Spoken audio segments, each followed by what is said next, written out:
Now, there's so many pieces of advice when it comes to KDP out there, but here are the 3 worst pieces of advice that I've heard from gurus that I know for a fact this doesn't work. Now, who am I? Why would you listen to the random guy with a robe and the Santa hat on him? Well, my name is Barry and I've been publishing on KDP for over 7 years. I've helped over 130 clients through Fiverr. I've been top rated on Fiverr, which means I actually know what I'm doing. And I also have a program that's helped over 120 students publish their successful books on KDP. But that doesn't really matter. You don't really care about me or what I've done.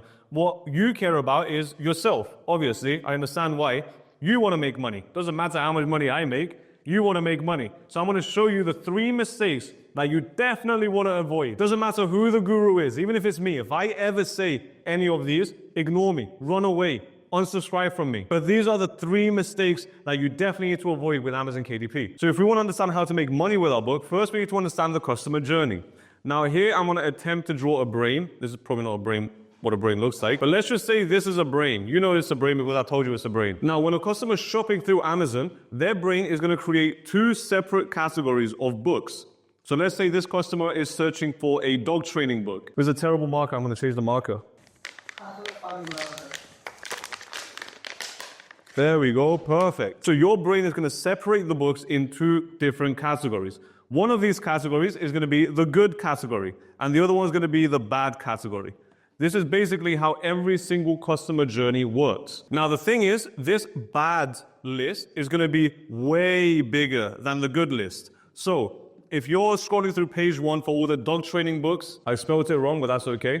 But let's say you're searching through all the dog training books and you're trying to figure out which one do I buy. You obviously want to buy something good. Now, I don't know if you realize it, but most of the times there's less good books and there's more bad books because most self-publishers are lazy. Most people are going to put the effort to make a good book. So there's very, very few rare good books. Now, here's a mistake that most gurus are teaching.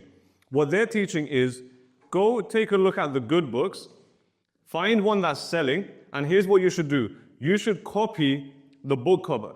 You should copy the book cover of the best-selling book because it's already proved that it works. So just copy it, put it on your book, and you'll make the same amount of sales as they are.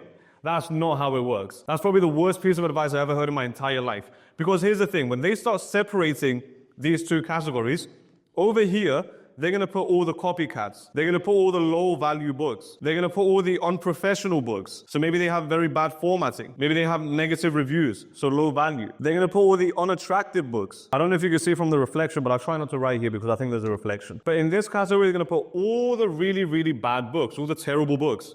And over here, the very few that are going to be left are going to be the good books. These are the high-value books. These are the books with strong USPs. These are unique books. So maybe there's a unique perspective. Or maybe it's a unique illustration style, or the packaging is different. If you don't know what packaging is, it's basically the marketing of your book. So if I'm selling a chair yoga book and you're selling a chair yoga book, and my one is an illustrated one, but your one features images inside, then obviously that's 2 different books. That's 2 different types of packaging for the same book. It's just you packaged it in a different way. So the illustration version of it might be appropriate for different people, and the photo version of it will be appropriate for different people. Now, here's the thing. If you listen to all these gurus that say, copy this someone else's best-selling book cover and just replicate it for yourself and then you're going to make a bunch of sales, don't do this. This is the worst thing you could do because you automatically become one of these guys.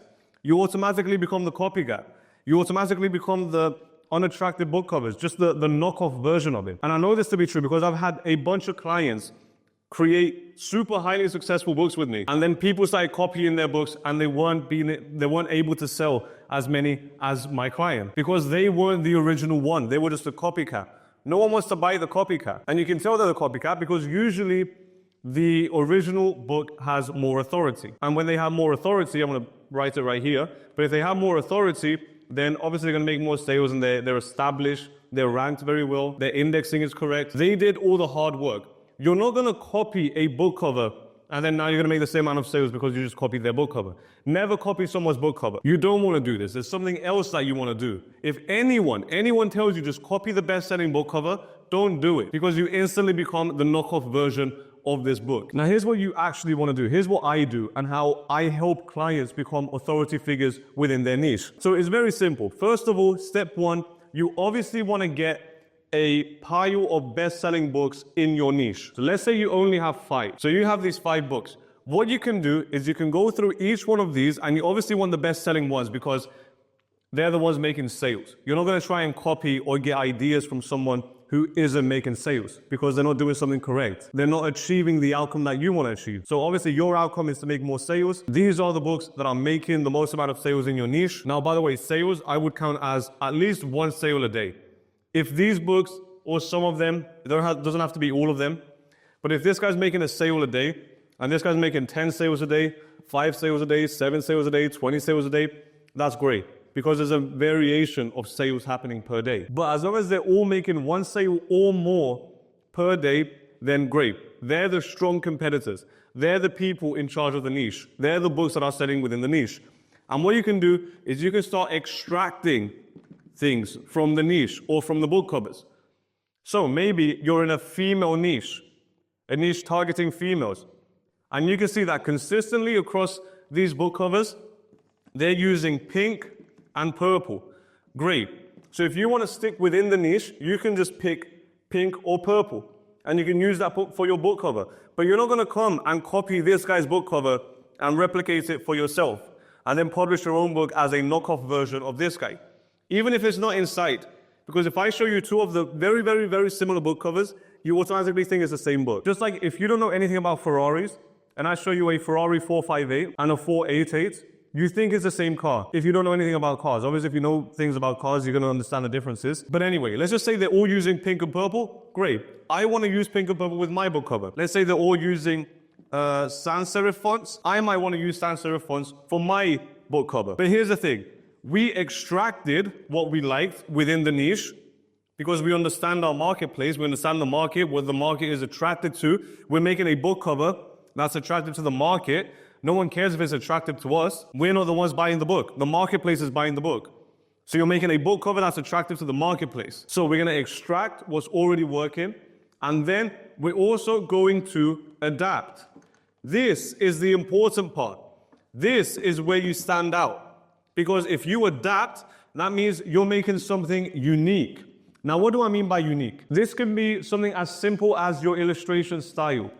So if they're all using very similar AI-generated illustrations with a stroke or something like that, you might do a different type of illustration. So your illustration might be a sketch illustration. Or if everyone's using illustrations, you might want to go for a photo-generated book cover. So you want to stand out. You want to have different packaging. You want to adapt. You're still using pink and purple and sans serif to apply to the niche, but you have something unique about your book cover.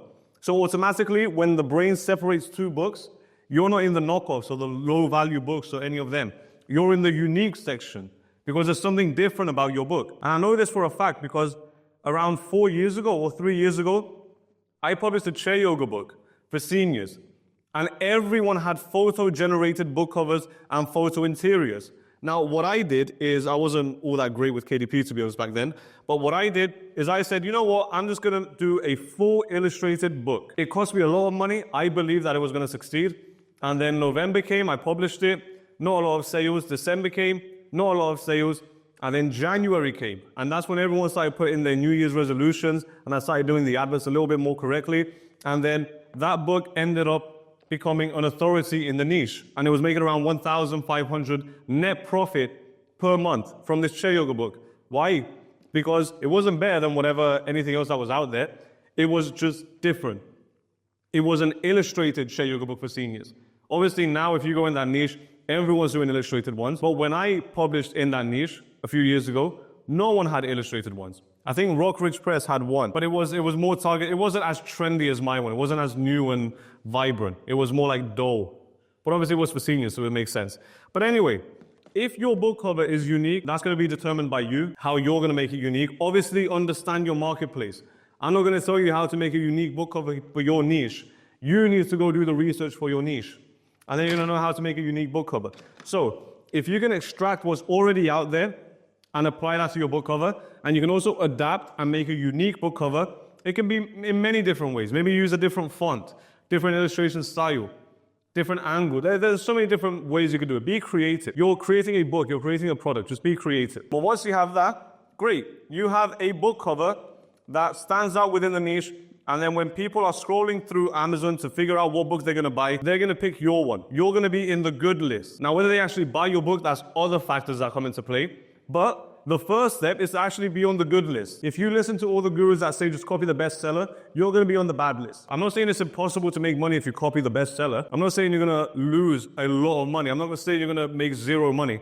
There's a chance that you can make money, but you're limiting yourself because you're not unique. You're not going to become an authority figure. It's a very short-term plan. It's not a long-term plan. But anyway, let's say you have a really good book cover. You stand out and now you're on the good list. Well, great. You're not going to make money if you're on the good list unless you're in a good niche. And that's the second thing I want to talk about right here. Because I see a lot of gurus give some false advice out there. Now, I'm not saying I'm perfect. I'm not saying they're wrong. I'm not here to call out any names or anything like that. But sometimes I see the same consistently bad piece of advice. And I see a lot of self-publishers and a lot of authors actually fail because of this advice. Because they don't know how to actually pick the correct niche. Well, I'm going to show you exactly how to pick the correct niche in this video. I'm going to take the hat off because it's extremely hot. So the second one is niche research. Now, let me ask you a question.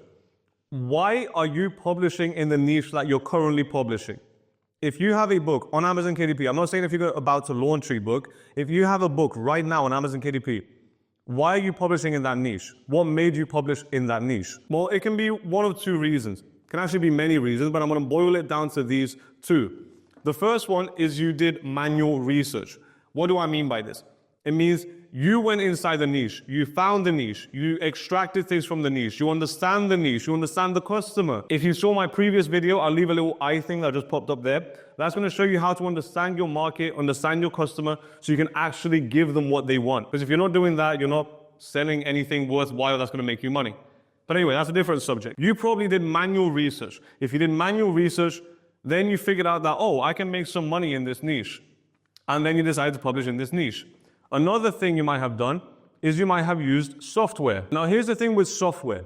Some people, I don't know if this is you. If it's you, it's okay. We can make a change by the end of this video.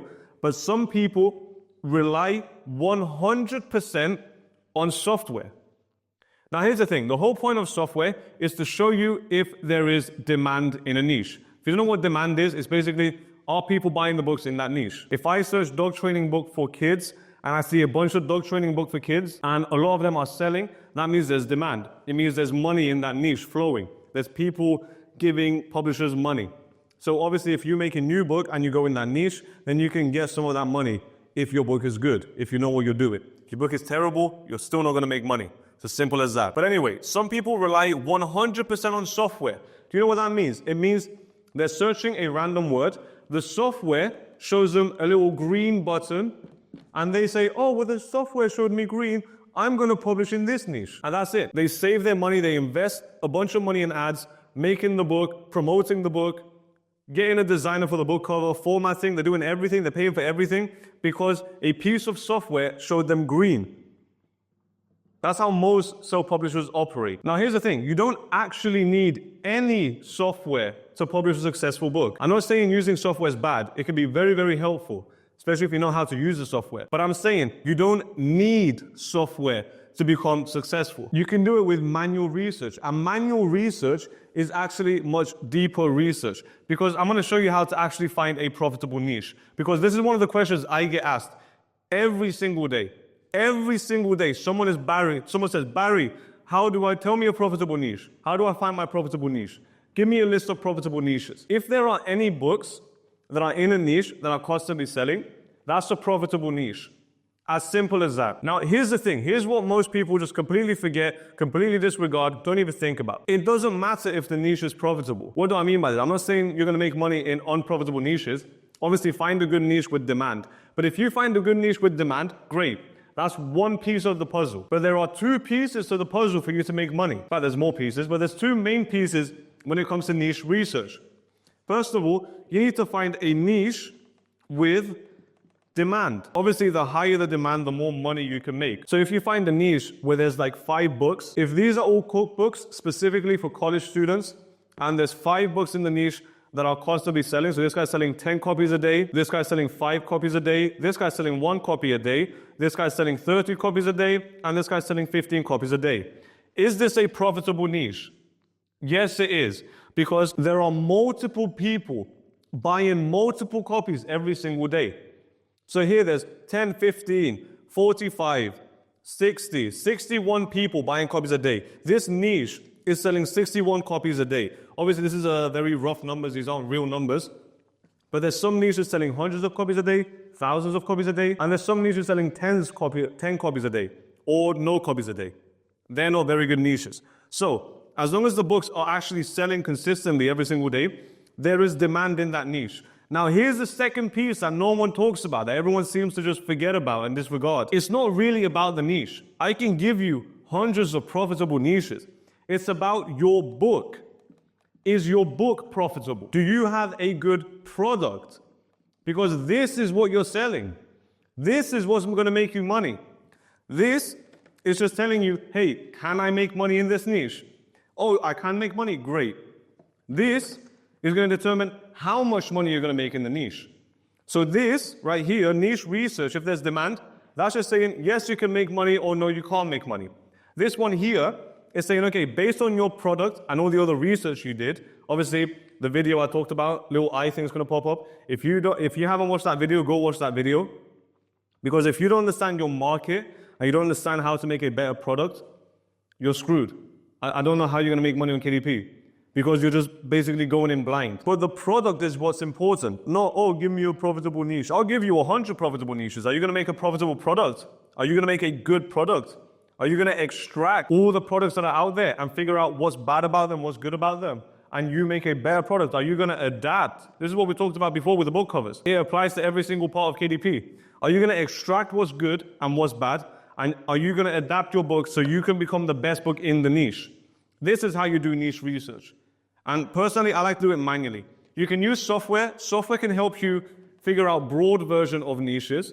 So maybe you're going to go into software and say, hey, you know what? Dog training is good. Great. Now that the software told you dog training is a good niche, then you're going to go do your manual niche research. Because guess what? All the other new self-publishers, they go on a software, seeing a green button, and they're like, okay, great. Now I'm going to publish in this niche because a piece of software showed me a green button, and now I'm going to publish in that niche. But what you should do is go do manual research. Go understand the books that are out there. Figure out what's good about them, what's bad about them. Figure out what the customers want. Figure out the product that the customers need. And then you create that product, which is your book. You do it the best version you could possibly do it, because you're trying to run a long-term business. And you can do that by extracting what's good and what's bad, implementing them in your book, and adapt your book to make it even better than everyone else's. So then when you go in this niche and you're like, hey, this is a brand new book in this niche and it's basically better than whatever's already out there, guess what? These people are going to start coming to your book and start buying your book.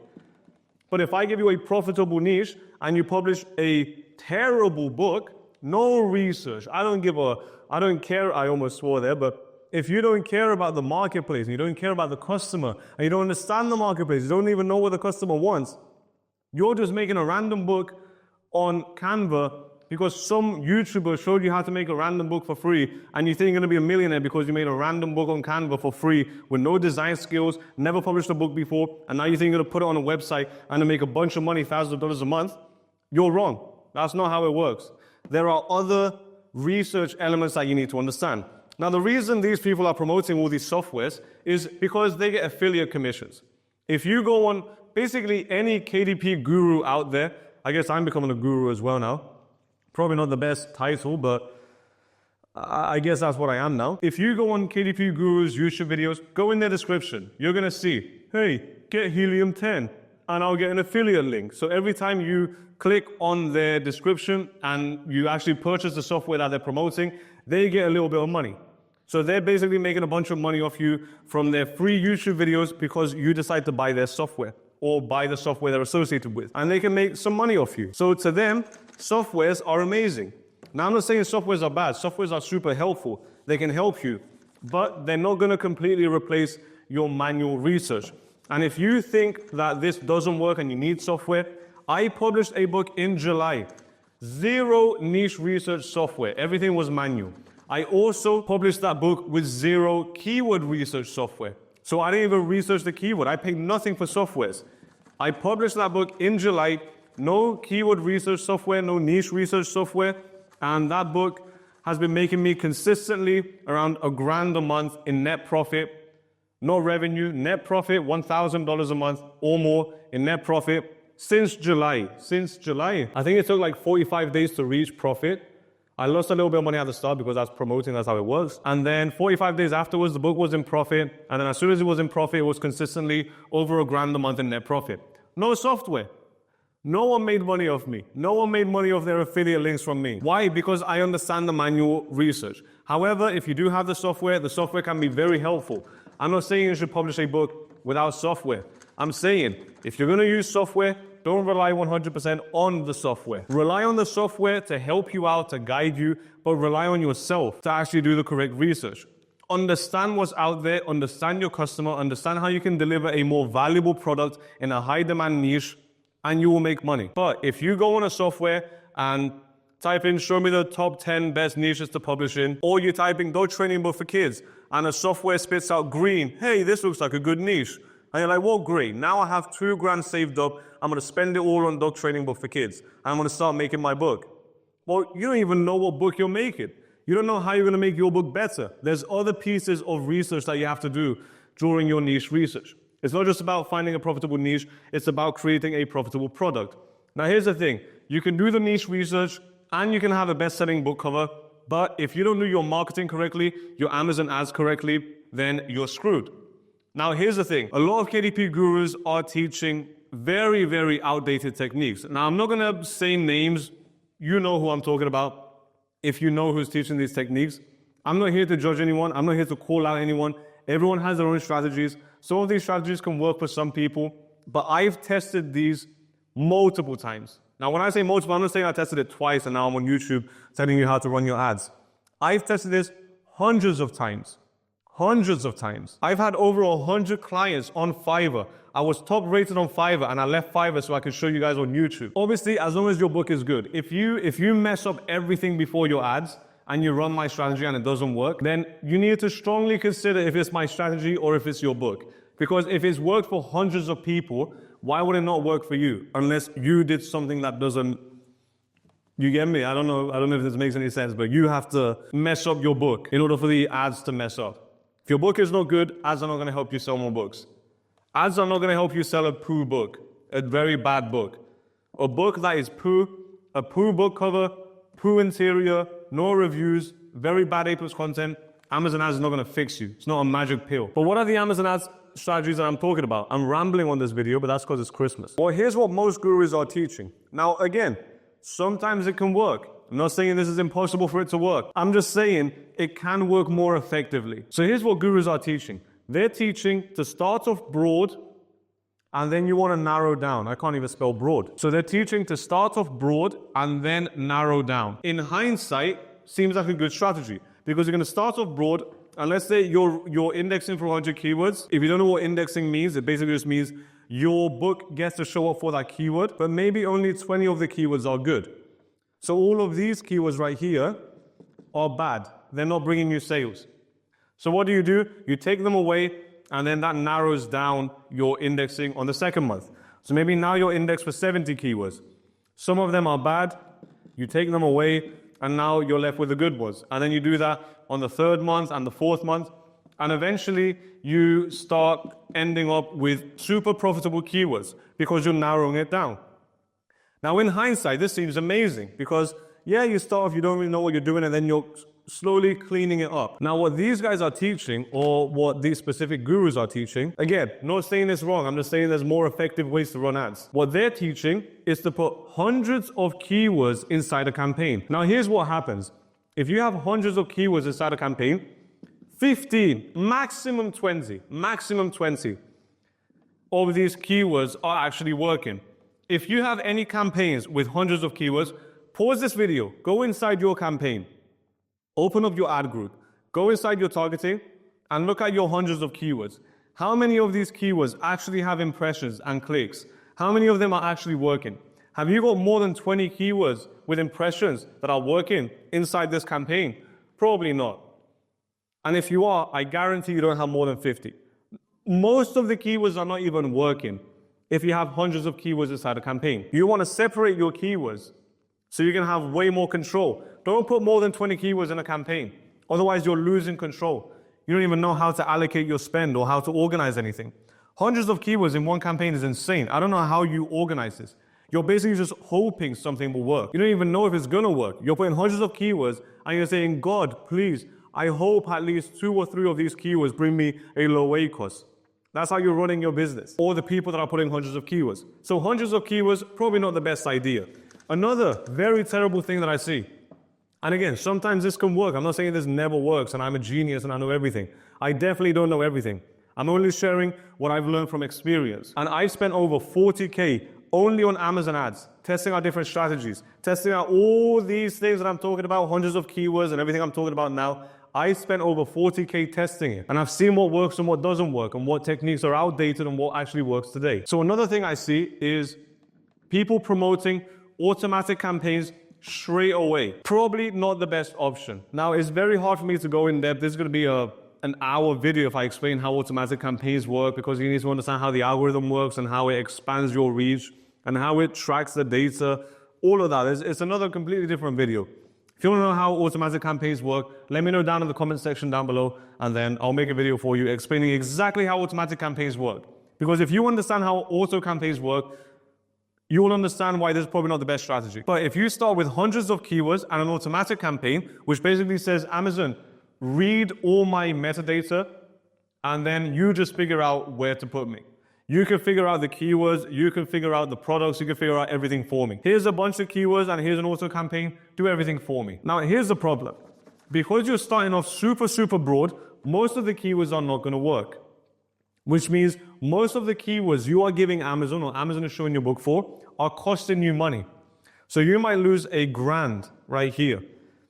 Now, in month 2, you're basically cleaning up some keywords because you wasted a bunch of money, but at this point, Amazon is expanding your reach, so it's showing you for more keywords because you're probably getting some sales here, hopefully if your book is good. So it's expanding your reach, but you still have a lot of extremely broad keywords that are not going to be working. So again, you'll be losing money here. You might lose a little bit less. So here you might lose $1,000, here you might lose like 700, and then as you keep going, you're probably going to end up losing less and less money until eventually it flips.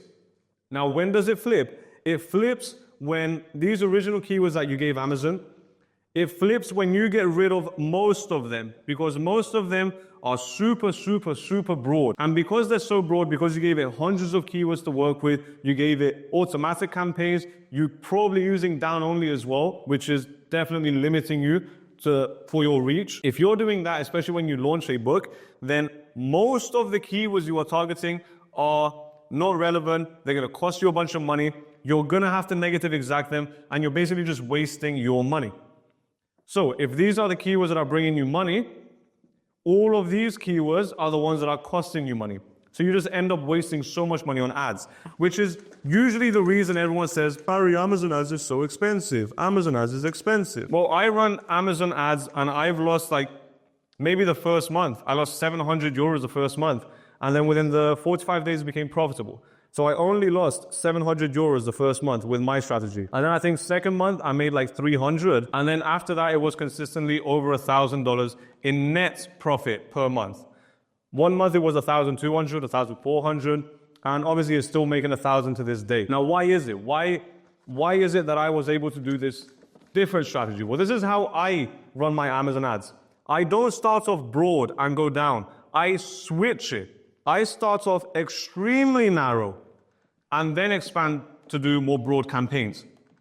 What do I mean by this? Right here, I might start with 15 keywords. Now guess what? These keywords are hyper relevant to what my book is. That means if I'm selling a dog training book for kids, then the keywords in here are only going to be dog training book for kids. Am I going to have dog training book for adults in here?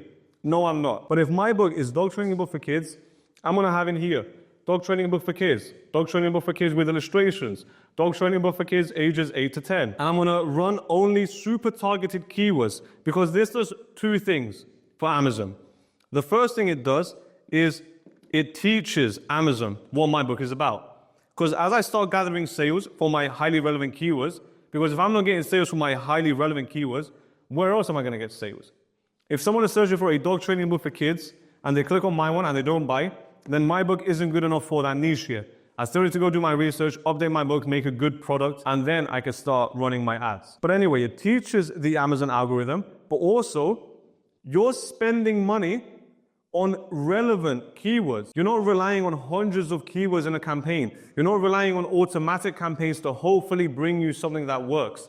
You're relying on keywords that you did the research for, you know there's demand, you know that it matches with your book. Because it matches with your book and it's relevant, it's probably not going to cost you a lot of money. And because they're relevant, you can afford a higher spend as well. If I say, hey, bid $1.50 for your keywords, and you have hundreds of keywords, and you have an automatic campaign, then you're bidding $1.50 on keywords that are probably not very relevant to your book until you start gathering some sales data and all of that. But if I tell you, hey, I have 15 keywords, every single one of these keywords is 100% relevant to my book, which is basically exactly what my book is. If it's for kids, there's not a single keyword in here that says for adults, because it's not for adults. So if I have these extremely hyper-relevant keywords, I'm not afraid to bid high, because what else am I going to bid on?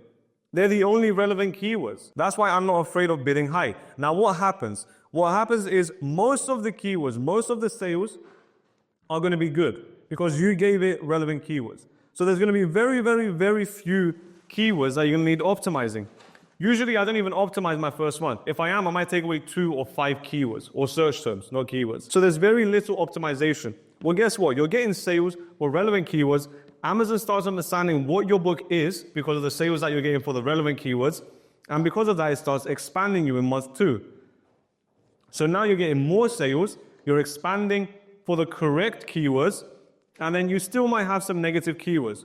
But guess what? Not too many, because it's always relevant.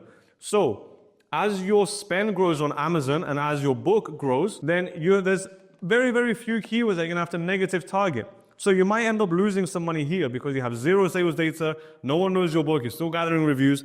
You might end up losing the $700 that I did, or 700 euros in my case. But then, in month 2, it will be very easy for you to flip profit, or at least month 3, because every single piece of data you're giving Amazon through your Amazon ads is highly relevant. You start off narrow and you're growing. You're showing Amazon that you're growing. If you start off super broad, which is what a lot of people are teaching, then you're wasting so much money on keywords that they're not going to work anyway because you're so broad. And then hopefully you get rid of enough keywords to finally become profitable. And by the time you become profitable, you still need a few months to get back the money that you wasted on your previous ads. I don't know if that makes any sense. I hope this makes sense. This is a much broader overview. I know I'm not telling you exactly the campaigns to run and use fixed bids and use this many keywords and this many ad groups and this is your bid and then this is how you optimize. And I know I'm not saying that, but it's going to be a much longer video if I start explaining in depth. But as long as you don't copy the bestseller, because all the gurus are telling you copy the bestseller and you're going to make as many sales as they are, don't do that. Make your own book cover. Be creative. Be unique. Make sure you stand out. People are going to be way more attracted to your book if you are different. And different in a good way. Not different because your book is really, really bad. Different because your book cover is good. So you have a good book cover and you did your niche research, which means you know that there's demand in a niche. And also you did your manual research. You didn't just rely on a green button because you bought a software that a KDP guru has an affiliate link for and they got a commission because you got the software. Now the software says green, so now you're wasting all your money on this niche because a piece of software told you that it's good. You do your own manual research. You understand the marketplace, see what's missing, see what they want in their products, see what type of book they're looking for, who they're buying it for. And then because you understand the market, you know exactly what to give them. So you create the book that they already want. You have a unique book cover, and again, you understand the market, so you know exactly what type of book cover they're looking for. And now, because you understand who you're selling to, then your book is good. And then when you run Amazon ads and you give it extremely relevant keywords for a good book, you're going to grow. It's as simple as that. You just have to give them a good book for the people that are already looking for your book. Make what they're already looking for. Be unique, and then Amazon ads, don't start broad and waste a bunch of money on keywords that are never going to work. Stick with the ones that you have the most chance of actually selling for. So stick with hyper-relevant keywords. And over time, your expansion is going to grow, your indexing is going to grow, your ranking is going to grow, everything is going to grow. Now, I know there's going to be some of you asking, but Barry, I need a low content ad strategy. But Barry, I need a high content. Barry, I have medium content. Barry, I only have $200 to spend. Barry, I have 10 grand to spend this month for Amazon ads. What should I do?